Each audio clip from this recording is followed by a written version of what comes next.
আসসালামু আলাইকুম, সবাই কেমন আছেন? আমি আজকে বড়েঙ্গা আসছিলাম বিচুলি কিনতে বাড়ি গরুর খামারের জন্যে। আলহামদুলিল্লাহ আমার 2 গাড়ি বিচুলি সাজানো হয়ে গেছে। এখন আমরা বাড়ির উদ্দেশ্যে রওনা দিছি। আমার ড্রাইভার আছে ইকবাল চৌধুরী ও বাবু ভাই। 2 গাড়িতে বিচুলি লোড দিয়ে আমরা এখন বাড়ির উদ্দেশ্যে রওনা দিয়েছি।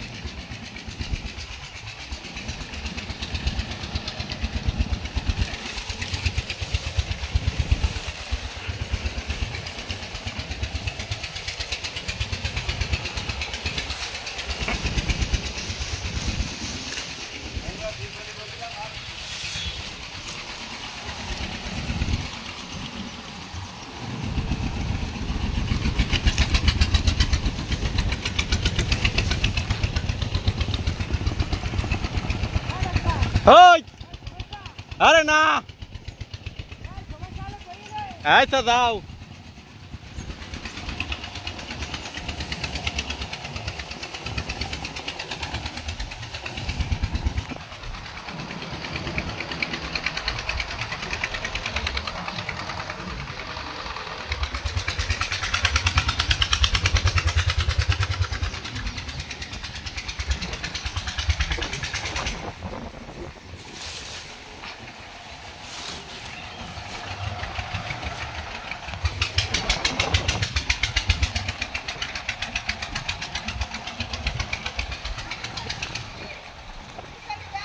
না না, কিনে নিয়ে আসলাম।